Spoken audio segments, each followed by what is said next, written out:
नमस्कार मंडळी, मी संगीता. माझ्या चॅनलवर आपलं स्वागत आहे. बऱ्याच मंडळींना लक्ष्मीपूजन कसं करायचं हे माहीत नसतं आणि नेमके या वेळेला पुजारी गुरुजी मिळत नाहीत. अशा वेळी घरात आपण लक्ष्मीपूजन कसं करायचं, त्याचे विधी काय काय आहे ते समजून घेऊयात. सगळ्यात महत्त्वाचं म्हणजे पूजेची मांडणी आपण बघूयात. बाजारात आपल्याला गजलक्ष्मी मिळतात, दीपलक्ष्मी मिळतात, त्या तुम्ही आणून पूजेसाठी ठेवू शकतात. पण मी इथे फोटो ठेवलेला आहे आणि काही लक्ष्मी, देवी, सरस्वती, गणपती यांची फ्रेम पण ठेवलेली आहे. तुमच्याकडे जे अवेलेबल असेल ते तुम्ही पूजेसाठी ठेवू शकता.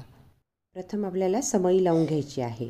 नंतर आपण लक्ष्मीचे ठेवलेली आहे त्याखाली आपल्याला थोडेसे तांदूळ ठेवायचे आहेत आणि आपल्याला सरस्वती, लक्ष्मी आणि गणपतीची जी फ्रेम ठेवलेली आहे त्याखाली सुद्धा आपल्याला थोडेसे तांदूळ ठेवायचे आहे आणि त्यानंतर या फोटो आणि फ्रेम आपल्याला ठेवायच्या आहेत. देवीसमोर आपल्याला बोलकी पण ठेवायची आहे. त्यात लाया, बत्तासे, काही धान्य आणि नाणी पण ठेवलेली आहेत.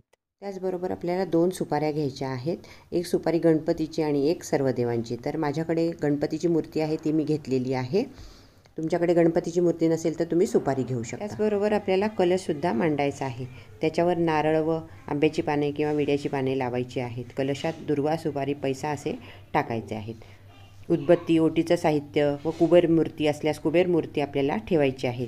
त्याचबरोबर घंटी, या सर्व गोष्टी आपल्याला इथे ठेवायच्या आहेत. अशा प्रकारे आपल्याला पूजा करण्यासाठी दिवा आणि उदबत्ती लावल्यानंतर 3 वेळा आचमन करायचे आहे.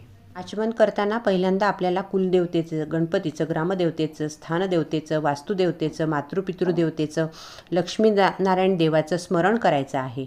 सगळ्यात पहिल्यांदा आपण आचमन करणार आहोत. 3 वेळा पाणी प्यायचे आहे आणि चौथ्यांदा आपल्याला ताम्हणात सोडायचे आहे. ओम केशवाय नमः, ओम माधवाय नमः, ओम नारायण नमः चौथ्यांदा आपण सोडून द्यायचं आहे. मला जी देवतांची नावे येत असतील ती घ्यायची आहे. थोड्याशा हातात अक्षदा घ्यायच्या आहेत आणि अक्षदा हातात घेऊन गणपतीचे स्मरण करायचे आहे. वक्रतुंड महाकाय सूर्यकोटी समप्रभ निर्विघ्नं कुर्मे देव सर्वकार्येषु सर्वदा हा मंत्र म्हणायचा आणि मंत्र जर म्हणता येत नसेल तर ओम गम गणपतये नमः असे म्हणून त्या अक्षता समोरच्या देवदेवतांवर अर्पण करायच्या आहे. प्रथम आपल्याला गणपतीची पूजा करायची आहे. माझ्याकडे मूर्ती आहे, मी ती मूर्ती ताम्हणात घेतलेली आहे. तुमच्याकडे मूर्ती नसेल तर सुपारीसुद्धा तुम्ही घेऊ शकतात. प्रथम आपल्याला तांदूळ घ्यायचे आहे, त्यावर मूर्ती ठेवायची आहे. आपल्याला अक्षता व्हायची आहे, हळद, कुंकू, गंध लावायचे आहे, फूल व्हायचे आहे. थोडक्यात आपल्याला गणपतीची पूजा करायची आहे, नमस्कार करायचा आहे. या लक्ष्मीपूजनासाठी हे गणपती देवा सगळं कार्य आपलं निर्विघ्नपणे पार पडू देत असे म्हणून नमस्कार करायचा आहे. फूल वाहिलेले आहे ते उचलायचे आहे, डोळ्यांना लावायचे आहे, वास घ्यायचा आहे आणि जमिनीवर ठेवून द्यायचं आहे. मग आपण त्यांच्यावरती 3 पळी पाणी सोडायचं आहे. गणपतये नमः म्हणून मंत्र म्हणायचा आहे. जर तुम्हाला अथर्वशीर्ष येत असेल तर ते म्हणू शकता. मग पंचामृताने स्नान घालायचे आहे. परत साध्या पाण्याने स्नान घालायचे आहे. घंटी वाजवायची आहे. नंतर गणपतीला स्वच्छ पुसायचे आहे आणि जागेवर ठेवून द्यायचे आहे. गणपतीला हळद कुंकू व्हायचे आहे, फूल व्हायचे आहे, नमस्कार करायचा आहे. आता आपण शेजारी ठेवलेली जी सुपारी आहे ती सर्व देवांची आहे, नवग्रहांची आहे असे समजून एक सुपारी पुन्हा ताम्हणात अक्षदा घेऊन ठेवायची आहे. सर्व देवतांच्या पितृर्थ, कुलदेवता, ग्रामदेवता, स्थानदेवता, वास्तुदेवता, मातृपितृदेवता परत आवाहनार्थ आपल्याला अक्षदा व्हायच्या आहे 5 वेळा. हळदी कुंकू व्हायचे आहे. मग पाण्याने स्नान घालायचे आहे. मग परत दुधाने स्नान घालायचे आहे आणि परत पाण्याने स्नान घालून स्वच्छ पुसून ठेवायचे. गणपती देवता व सर्व देवता यांना आपण कापसाची वस्त्र अर्पण करायची आहे आणि नमस्कार करायचा आहे आणि आपल्याला गूळ खोबऱ्याचा नैवेद्य दाखवायचा आहे. भोवती थोडं पाणी फिरवायचं आहे आणि आपल्याला नैवेद्य दाखवायचा आहे आणि नमस्कार करायचा आहे. प्रथम गणपतीची पूजा केलेली आहे. नंतर आपण दुसरी सुपारी म्हणजे आपले सगळे देव एक सुपारी ठेवलेली आहे. त्यांना पण आपण स्थानापन्न केलेले आहे. त्या सर्व देवांना आपण हळदी कुंकू अक्षदा अर्पण केलेले आहे. आता आपल्याला लक्ष्मीचे पूजन करायचे आहे. श्रीयंत्र, दीपलक्ष्मी असेल तर त्यांचे पूजन करायचे आहे. मूर्ती असेल तर ती मूर्ती ताम्हणात घेऊन मूर्तीला अंघोळ घालायची आहे. मातीची असेल तर फूल घेऊन नुसतेच त्यावर पाणी शिंपडले तरी चालेल. तर लक्ष्मीच्या मूर्तीला अभिषेक करायचा आहे, अक्षदा व्हायच्या आहे, लक्ष्मीचे आगमन करायचे आहे. लक्ष्मीला प्रार्थना करायची आहे की दिवाळीच्या निमित्ताने आमच्या घरातले सर्व दुःख, दारिद्र्य, दैन्य आणि सर्व गोष्टींचा नायनाट तू कर आणि घरात अखंड सुख, समृद्धी, संपत्ती, संतती आणि आरोग्य यांचा लाभ होऊ दे. माझ्याकडे श्रीयंत्र नाही म्हणून मी देवीची मूर्ती इथे घेतलेली आहे. तुमच्याकडे श्रीयंत्र असेल तर ते तुम्ही नक्की घेऊ शकता. देवीला आपल्याला पाण्याने अभिषेक करायचा आहे, नंतर दुधाने अभिषेक करायचा आहे, नंतर परत पाण्याने, असे 3 वेळा करायचे आहे. नंतर कपड्याने स्वच्छ पुसायचे आहे. तर तुमच्याकडे श्रीयंत्र नसेल तर देवीची मूर्ती घेतली तरी चालेल. मी इथे देवीची मूर्तीच घेणार आहे. तुम्हाला अभिषेक करता आला तर नक्की अभिषेक करू शकता. पाण्याने स्नान घालून अभिषेक करावा. त्यावेळी तुम्हाला कुलदेवीची उपासना करायची आहे, तिचे नाव घ्यायचे आहे, महालक्ष्मी सरस्वती यांचे नाव घ्यायचे आहे. जर तुम्हाला श्रीसूक्त म्हणता येत असेल तर ते म्हणायचे आहे. जर येत नसेल तर ओम श्री लक्ष्मी देवे नमः म्हणायचे आहे. पाण्याचा अभिषेक करायचा आहे, मग दुधाचा अभिषेक करायचा आहे, नंतर परत पाण्याचा आपल्याला अभिषेक करायचा आहे. त्यावर हळद, कुंकू, अक्षदा, फूल व्हायचे आहे. त्याचबरोबर आपण जी लक्ष्मी मातेचा फोटो ठेवला आहे त्याची पण पूजा करणार आहोत. लक्ष्मी ही एक प्रकारची नाही, लक्ष्मी 8 प्रकारची आहे. आपण फक्त पैशालाच लक्ष्मी समजतो, पण मुळात धनलक्ष्मी, विजयलक्ष्मी, जयलक्ष्मी, संतानलक्ष्मी, आरोग्यलक्ष्मी अशा विविध लक्ष्मी आहेत. त्यांना आपण अष्टलक्ष्मी म्हणतो. आपण विविध फुले, विविध रंगाची फुले अर्पण करायची आहे.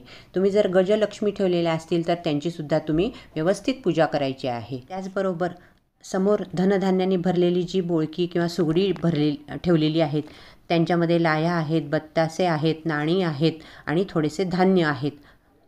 ते आपण नैवेद्य म्हणून ठेवलेले आहे. तर धान्याचं प्रतीक म्हणून पण ठेवलेले आहे. त्यावर पण पाणी शिंपडायचे आहे आणि त्याला हळदी कुंकू अर्पण करायचे आहे आणि प्रत्येकावर एक एक फूल ठेवायचे आहे. कुबेर असेल तर कुबेराची पण पूजा करायची आहे आणि कुबेर नसेल तर सुपारीची पण पूजा केली तरी चालेल. म्हणून सुपारीची पूजा करायची आहे. अक्षता वाहिल्यानंतर नमस्कार करायचा आहे. 5 वेळा त्यावर पाणी सोडायचे आहे, म्हणजे स्वच्छ आंघोळ घालायची आहे. परत पंचामृताने आंघोळ घालायची आहे आणि नंतर शेवटी स्वच्छ पाण्याने आंघोळ घालून त्यांना स्थानापन्न करायचे आहे. तिथे थोडेसे तांदूळ ठेवायचे आहे आणि तिथे आपण आपल्या कुबेर महाराजांना ठेवणार आहोत. कुबेराची पूजा कोजागिरी पौर्णिमेपासून ते भाऊबीजेपर्यंत करू शकतो. त्यानंतर मात्र हा कुबेर आपल्याला कपाटात गळ्यापर्यंत लाल कापड घालून उत्तरेला तोंड करून ठेवायचा आहे. कुबेराची सगळी पूजा केल्यानंतर त्यांना स्थानापन्न करायचे आहे. कुबेराच्या समोर नेहमी धन ठेवावे. कुबेराला हळदी कुंकू अर्पण करून त्या ठिकाणी आपण धन ठेवायचे आहे. हे बघा, मी अगदी समोरच त्यांच्या धन ठेवलेले आहे. दागदागिने, पैसे जे काही ठेवायचे असेल ते कुबेराच्या समोर ठेवावे. पैशाच्या स्वरूपात जे धन आहे, म्हणजे सोन्याच्या स्वरूपात जे धन आहे, त्यांनासुद्धा हळदी कुंकू वाहून आपल्याला फूल वाहायचे आहे. सगळ्या देवांना आपल्याला कापसाचे वस्त्र अर्पण करायचे आहे. त्यानंतर आपण देवीची ओटी भरणार आहोत. आता आपल्याला केरसुणीची सुद्धा पूजा करायची आहे. केरसुणीवर फुलाने पाणी शिंपडायचे आहे. नंतर हळद कुंकू वाहून त्यांना नमस्कार करायचा आहे. फूलसुद्धा व्हायचे आहे. लक्ष्मीपूजनाच्या दिवशी केरसुणी किंवा झाडू याला खूप महत्त्व आहे. नंतर आपण जे काही फराळाचं केलेले आहे ते सुद्धा नैवेद्य म्हणून ठेवायचे आहे. तुम्ही कॅलेंडर किंवा पंचांग यांचीसुद्धा पूजा करू शकतात. मी नवीन आणलेले नाही म्हणून ठेवलेले नाही आहे. तर आपण जे बाजूला कलश ठेवले आहेत ते सुद्धा आपण 3 वेळा कपाळाला लावणार आहोत आणि त्यांचे पण तांदूळ ठेवून आपण त्यांची स्थापना करणार आहोत. तेलाचा व तुपाचा दिवा आणि घंटीची पण पूजा करणार आहोत. जमिनीची पण पूजा करणार आहोत. भूमाता म्हणून तिला सुद्धा अक्षदा फुलं वाहणार आहोत. आपण या ठिकाणी 5 फळांचा सुद्धा नैवेद्य दाखवणार आहोत.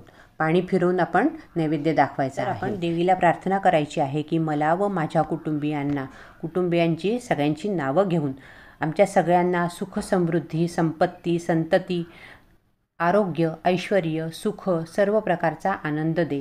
कोणतेही प्रकारचं संकट येऊ देऊ नको असे म्हणून नमस्कार करायचा आहे. नंतर आपल्याला आरती करायची आहे. आरती झाल्यानंतर आपली पूजा संपन्न झालेली आहे. यानंतर आपण आपल्या घराच्या बाहेर दिवे लावायचे आहे. नियमाप्रमाणे आपण फटाके उडवू शकता, पण त्यांची पूजा करणे गरजेचे असते. अशी ही साधी सोपी पूजा मी आपल्याला समजावून सांगितली आहे. पूजेमध्ये काही मागे पुढे झाले तरी काही हरकत नाही. देव फक्त भावाचा भुकेला असतो.